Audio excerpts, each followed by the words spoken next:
Well, welcome everybody. Thank you for coming out. Really appreciate it. Thank you for joining us today. This is actually the inaugural Boulder Talks Insights from Education Innovators. This is a speaker series that ALI has been working on pulling together, so we're really grateful to kick this off and glad to have everybody here. The series came about from a desire to bring to campus visiting experts who are innovating quality online education.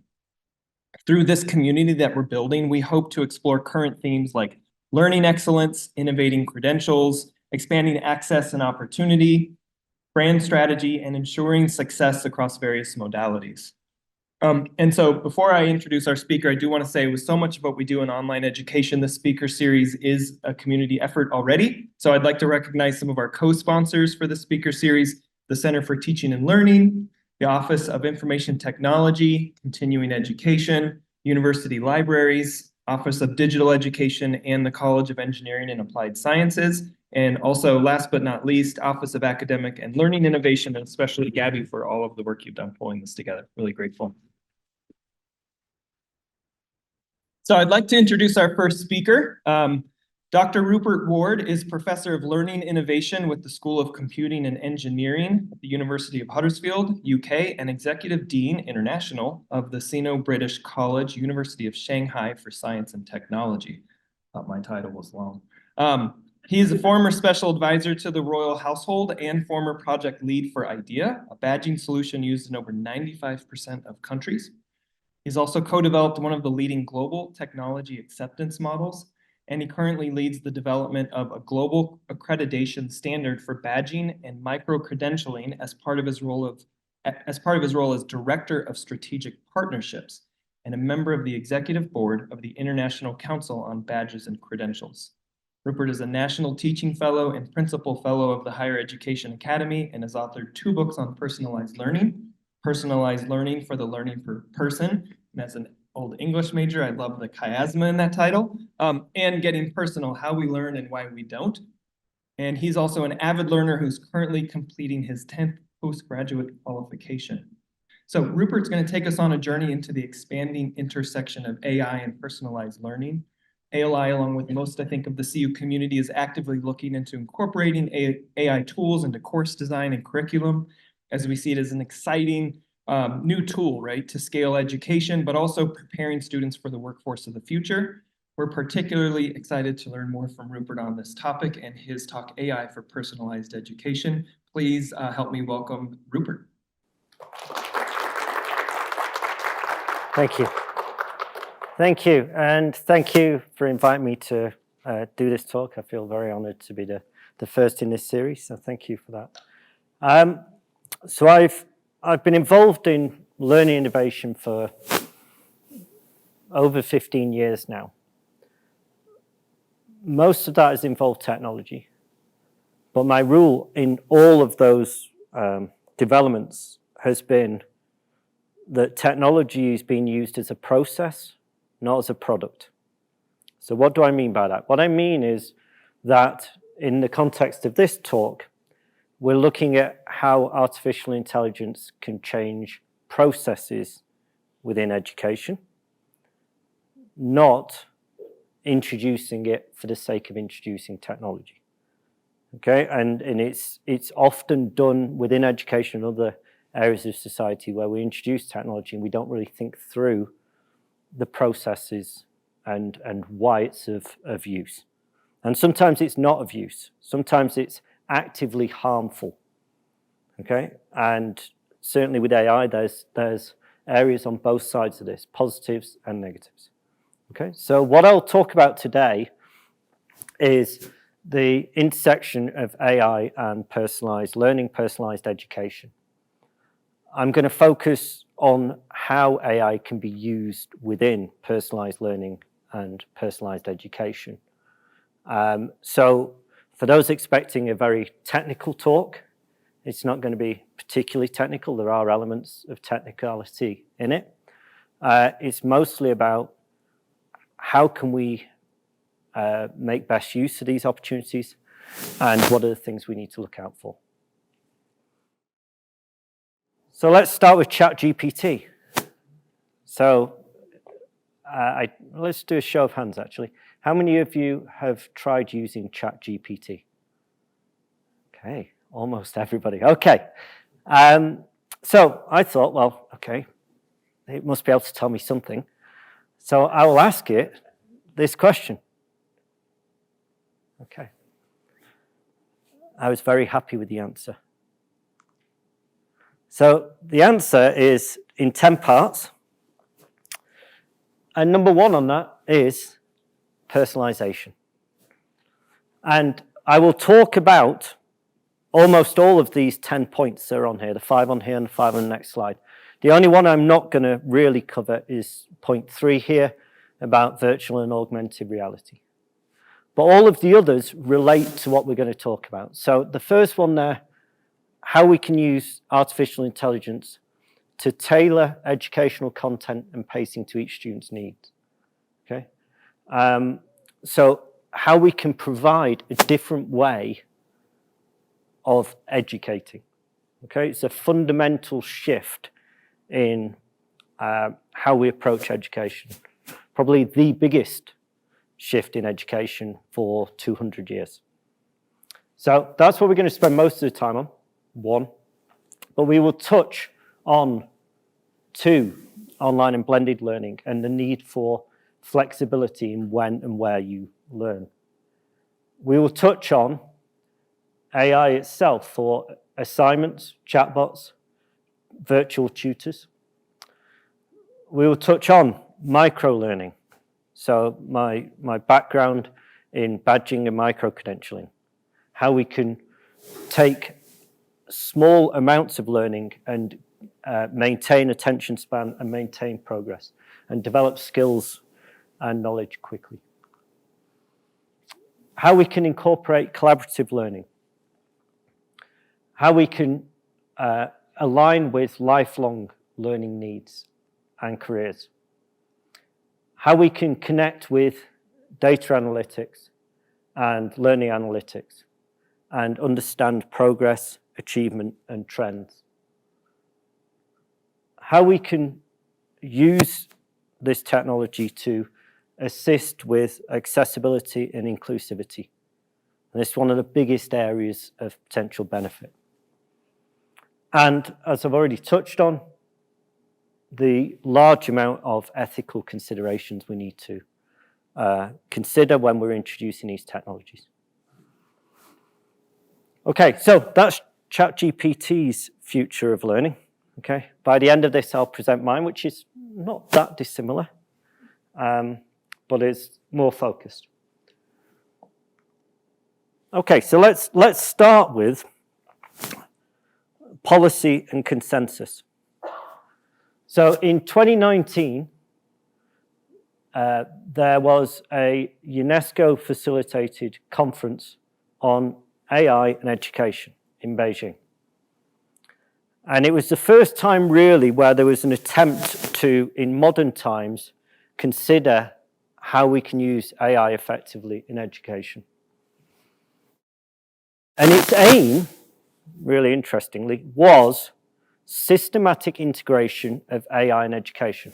So this wasn't, we could do this. This was, we should do this and we will do this. Now, I'm not going to make a judgment on that. I'm just noting that in passing. The other thing I'll just note on this bit highlighted there is the why. Why they're looking to connect AI with education. To accelerate the delivery of open and flexible education systems. So for that, in this talk, read Personalized Learning.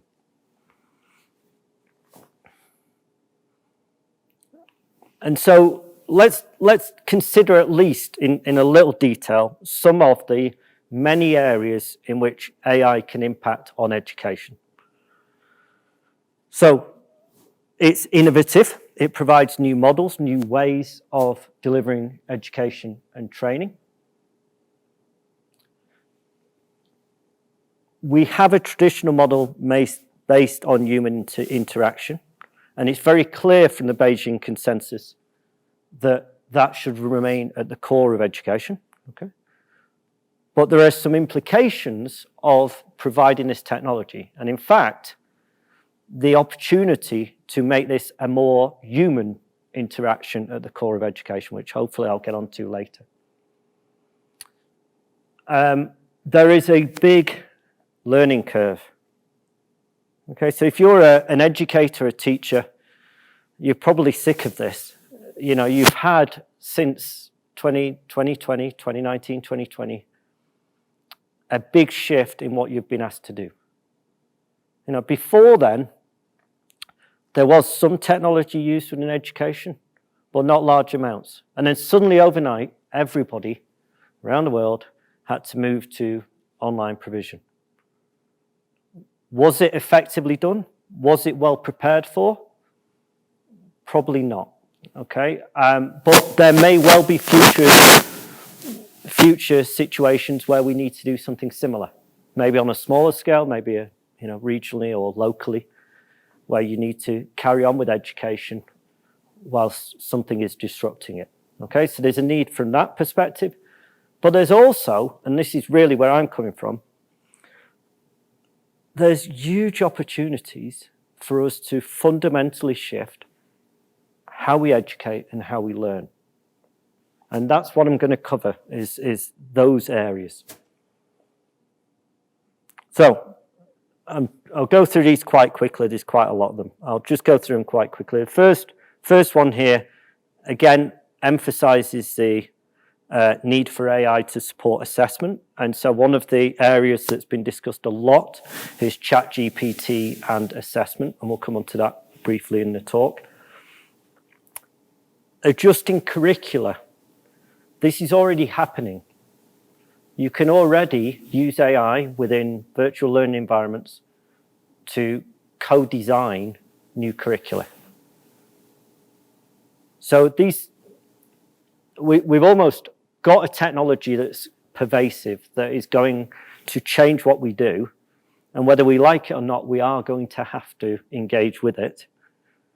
We should really be making effective choice, informed choice on how we want to use it and where we can develop it. And this bit here is often overlooked, this bit at the bottom. The world is changing. The skills you need within a job role are changing. The need to be lifelong learners is becoming ever more important. And yet our education systems, fundamentally, are very, very similar to how they were when we first developed them for most people 200 years ago. So we've got this traditional model and we've got this significant change in the environment, and there's an increasing disconnect between the two. There's also the opportunity through technology to address both accessibility and inequality. Now, UNESCO have a big focus on gender inequality, as well as obviously inequalities across a wide spectrum of other disadvantaged groups. I'll put that in quotes, okay? And it's not a comment, it's just how it's seen, okay? So one of the concerns involving AI is a lot of the AI development is being done in one small part of the world, one small part of this country, predominantly by one small part of the demographic of the world. And they're predominantly male.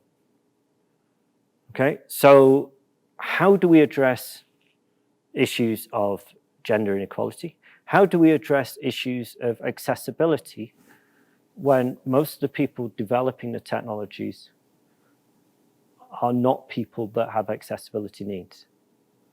How are we making sure that this isn't just a Western focused solution? This is stuff that's going to impact on everybody around the world. And these are big questions, which is why there are international conversations about this. Okay, because we need to be having, and in fact, one of the recommendations in the Beijing Consensus is having a global mechanism to be able to oversee this. okay? Because it's left to its own devices, there are lots of dangers. Okay, so that's the bottom one here, the international community with common views on AI and education. The top bit there is basically about AI and personalized education, personalized learning. And in particular, I guess the point I want to focus on most here is this bit. The potentially for anyone with respect for learners' agency. And this is really where the biggest shift is. We have a model of education that is based on teacher agency. It's based on instruction. And the technology now gives us the opportunity to move from that traditional model, which is ineffective for large groups, to a model where everybody, based on where they're up to, can have agency over their own learning and earning journey. We have the opportunity to do that now. The question is, do we want to buy into that, and do we want to develop that? And there's lots of socio-cultural issues to address within that. I'm not going to unpack them now, but we can discuss them later if you wish. Okay. I'll just point to a couple of other documents before we get on to the main point of the discussion. So there is now some clear guidance for policymakers on AI and education. And in particular, there's also some clear guidance, and I just want to dive into this in a little more detail, on the use of generative AI in education and in research. So if you're interested in this, I'll point you to this document. It's a really good document that gives a summary of lots of key areas, even for beginners, and how they can be implemented and the things to consider. Okay, so I'm just going to spend a few minutes just going through these. So first of all, it gives you a set of definitions. We can come back to this if people don't know the terms and the technologies, but to be honest, you don't need to know that to understand the impact. Okay, so we can come back to this later if you want to discuss further. I'll point out on the next one here, though, is this, the amount of training data.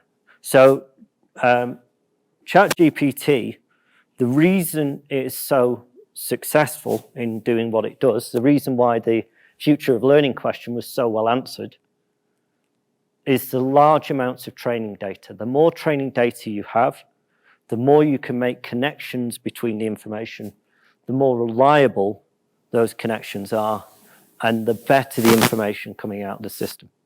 Now, it still gets things wrong on a regular basis, and oversight is still required from a human for this. But there is a key implication of this, and you know this already in discussions you've already had. This means that a lot of traditional assessment, a lot of traditional ways of approaching education are pretty much redundant overnight. Because if you're asking somebody to collate information and tell you what it is, summarize it, they just type it in. They don't need to do it anymore. Okay, now you could say, well, that's terrible. You know, how are they going to learn? Okay, but they don't need to do it anymore. That process has been automated. So the question to ask yourself is, what are effective and authentic assessments that can be done having had that change? Okay, and we can come on to that in due course. I just want to point briefly to some of the key potential transformations that AI provides, generative AI provides within education. So the first of these is the development of curriculum, which I've already touched on, being able to co-design courses. Again, on all of these, it provides not just how you can do it, but it does provide information on the possible risks. Okay, so the thing I usually do is I look straight over at the risks first. What are the issues we need to address? So issues to do with inequality, issues to do with educational opportunity. The next one and this is a useful benefit, hopefully, alongside having enriched curricula, is having somebody that can be a coach, a tutor, a mentor, support as you are going through your learning. So this means you don't have to be in the classroom or an independent learner anymore. You can be a supported learner. You can be a supported learner in the classroom, or you can be a supported learner outside the classroom. So much like the summarization of ChatGPT has meant we can accelerate what can be learned more quickly, this provides a mechanism by which your learning processes can be supported more effectively. Okay? So it can be incredibly powerful for a wide range of different learners. For example, you want to test your knowledge on a concept, you can use generative AI to find that information and to test you on it. Okay? You get more interaction, you get more opportunities to respond to your individual needs when you need them. If you have learning difficulties or you have learning differences, then it can support and advise. Now this, I think, is one of the more risky areas, particularly if it's done without any oversight. Okay? But there are implications. In the US system, there's implications here for how academic advising is done, for example. There's implications here for who advises, on whose perspective is this advice provided. Okay? And this comes back to issues of potential algorithmic bias, of concerns that, rightly so, particularly in the US, of people being profiled by such information and the implications thereof. Okay, so there's clearly benefits and limitations with both of these. Marginalized learners. So marginalized learners can come in many different forms. I would argue in many parts of education, most people are marginalized because the traditional system focuses on a standard approach that actually best caters only to a small percentage of the population. So let's just summarize that and I can get on to what we can do with all of this. So here's a useful model in a 2020 paper of how generative AI can be utilized. Okay, so it can be used by the tutor in terms of enriched content. It can be used by the learner in terms of giving them different ways of doing tasks. It can be used to support collaboration, so it can be an interactive partner in collaboration. It can be used to provide expertise or to answer particular questions and issues. It can be used to help and assist decision-making, and it can be used to help learners with load sharing, with making their learning more efficient and effective. Okay, so that's the technology side of it. But I think if we're going to use it effectively, we need to understand the learning side of it. So let me just very briefly explain how we learn through two models. The first of these is how we store information. And I could go through this in great detail, but I'm not going to. I'm just going to focus on one bit, which is that most of what we learn is semantic learning. It's connecting information with what we already know. So an analogy I use for this quite regularly is imagine your brain's a website. So it has web pages, hyperlinks, and a sitemap. And most of our learning is in the top two levels of that, making hyperlinks, making connections between something we already understand and something new, and about revising our conceptual framework at the site map level. I'll come back to this in due course. The second model of learning is about how we capture new information and how we process it. And this model is self-regulated learning model. Basically what it does is it says you have existing memories, existing experiences, and you build off them when you get new input. So what you've done before influences what you then learn. Okay, and this alone is the reason why we need to go to personalized learning, because everybody comes from a different perspective. So if you're trying to make those hyperlinks, if you're trying to add in new content, if you don't understand that everybody's coming from a different perspective, not everybody is going to learn effectively. Okay?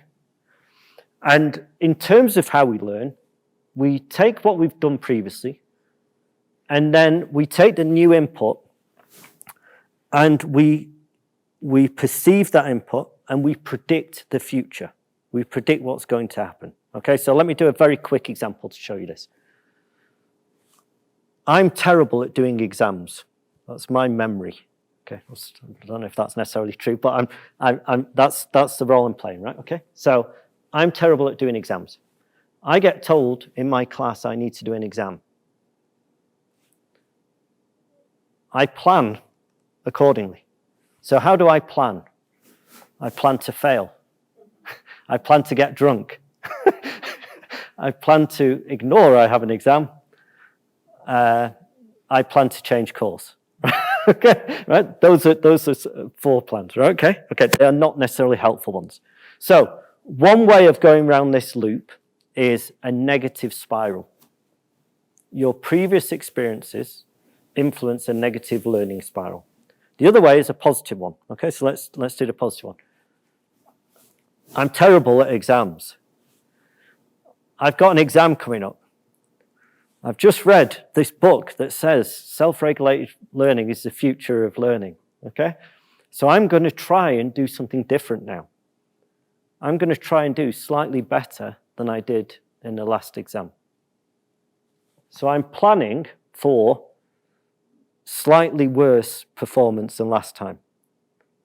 So then when I perform, and actually I outperform my slightly worse because I've taken the pressure off, what do I learn? I learn that actually I'm not that bad at exams. So then the next time I do the same. So you can have incremental gain through this as well. Okay? And it's all based on perception, self-reflection, self-awareness, and how you then approach the future task, how you regulate yourself in planning and performing. Okay?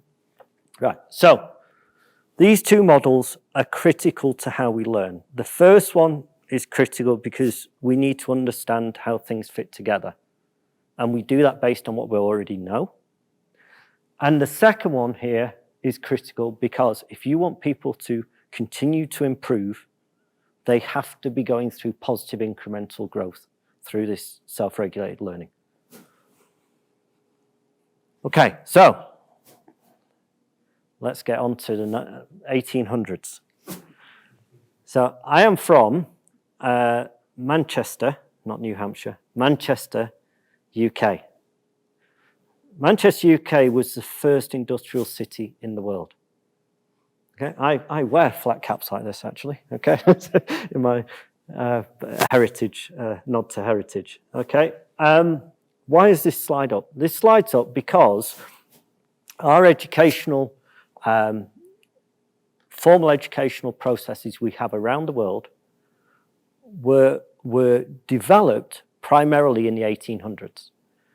And they were developed firstly as a childcare solution.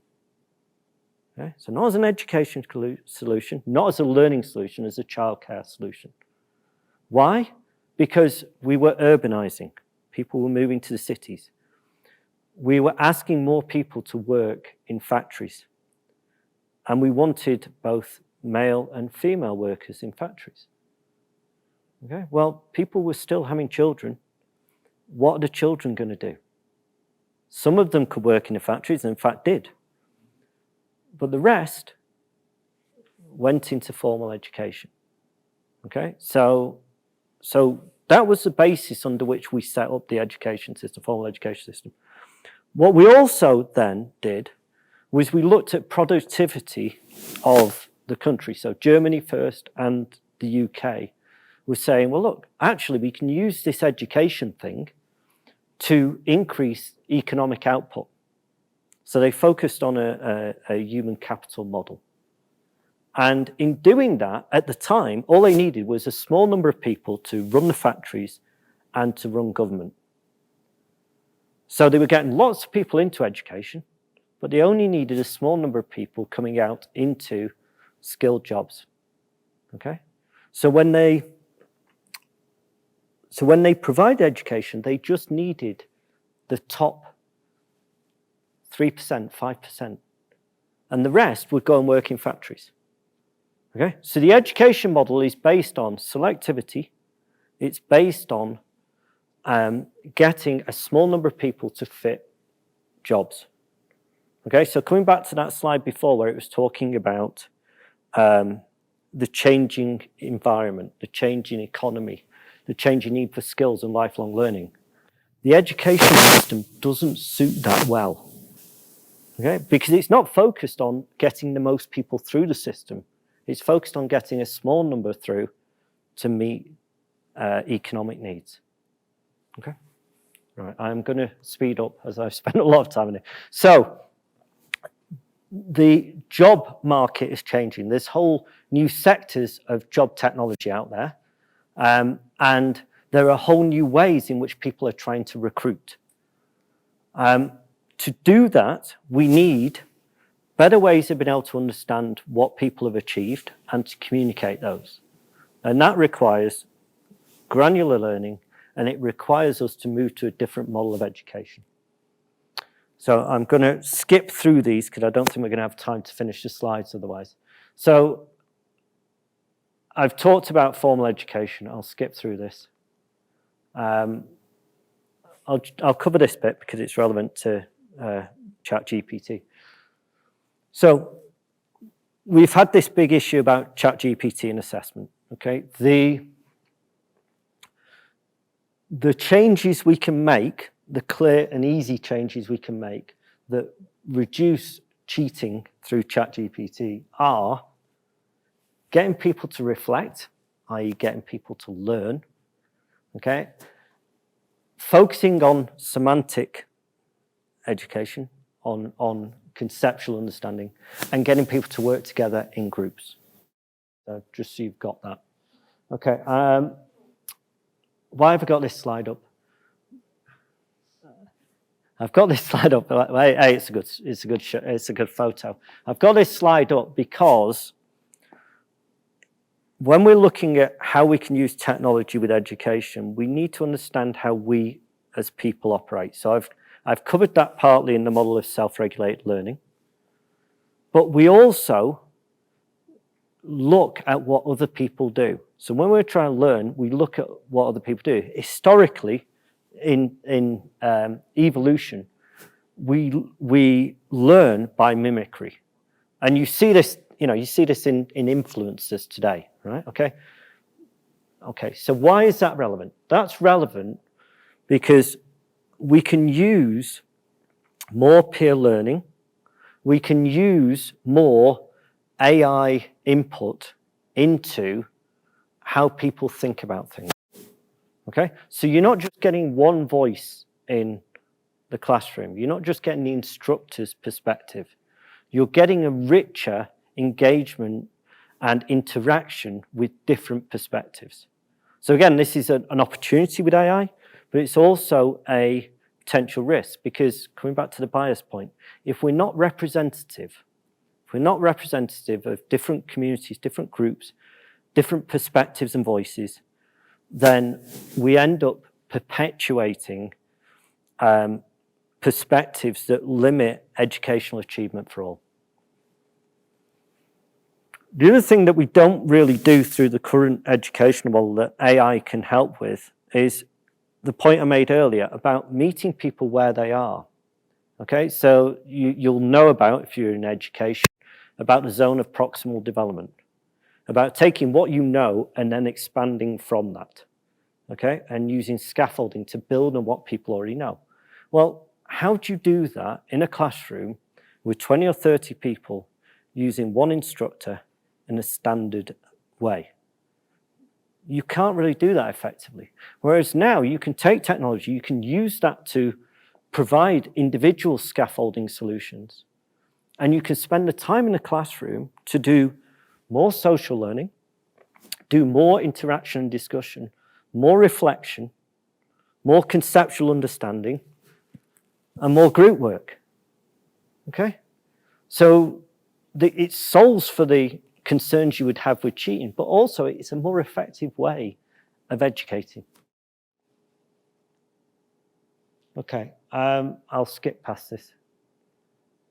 So let me just get to the end of this, which is we shouldn't fear technology, but we should only use it to generate benefits. And we should be very clear on what those benefits are and how we're going to get them. So one area we can use well now is machine learning and learning analytics. But again, it comes back to this point of what are we capturing, how are we capturing it, how is it being used? But there are links between how we develop learning design and how we can use self-regulated learning. Okay, so if you look at how we measure this, how we measure performance, how we measure development, we can use the technology to help inform us as individual learners, educational institutions and employers more effectively about what we've got and how we achieve it. So let me just show a little bit of these two videos. And the reason I want to do it is I want to just bring this together. So IDEA, which I developed, it's an online learning platform, digital badging. You don't have to do it. Nobody has to do it. It doesn't count for a qualification. It's used everywhere in the world. It's changed people's lives because it gives them a way of taking where they are and developing based on what they need and want. Now, at the moment, it's limited in its scale and scope because it's all developed by humans. For me, this is one of the most exciting uses of AI. We can use generative AI to develop, and in fact, I'm just about to apply to do this with UNESCO, to develop bespoke, personalized, individualized versions of the learning that's already on there that meets individual learner needs, different learning differences, different communities, different languages. So we can scale up and realize what I'm trying to get to, which is a global learning store where you can access the learning you need, when you need it, for what you need. Coming back to that need for flexible systems people can access when they want. So let me just show you the impact a prototype solution of this has had.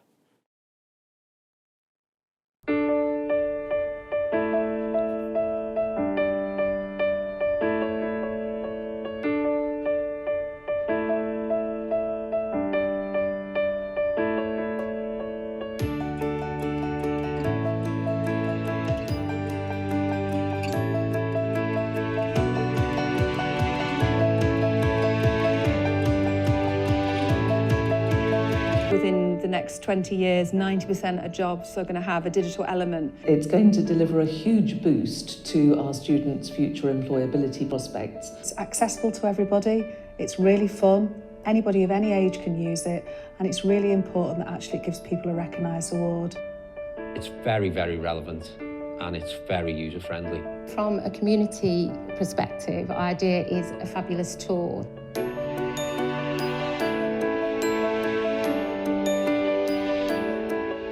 You're learning skills, quite a lot of skills, but it's fun while you're doing it, so you don't mind. I really like the different badges on offer. The fact that you can do it from anywhere is pretty mind-blowing. It's a great challenge. It keeps you on your feet, it refreshes your memory on things you might already know. I like the variety of badges as well as the varying difficulty in them.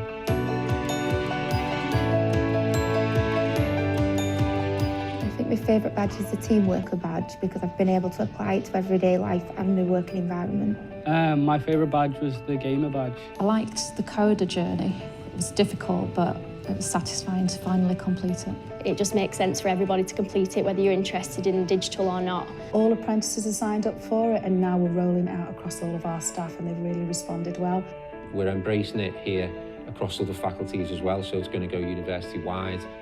Music, art, drama, Duke of Edinburgh Award, the IDEA Award fits nicely in with that programme. It's been so engaging and different from the usual topics that we study with our students. IDEA offers me an online toolbox that I can go and access at any time to learn a new skill, and I can take that on and put it onto my CV. Easy. Future-focused. Valuable. Informative. Enjoyable. Inspiring. Well worth doing.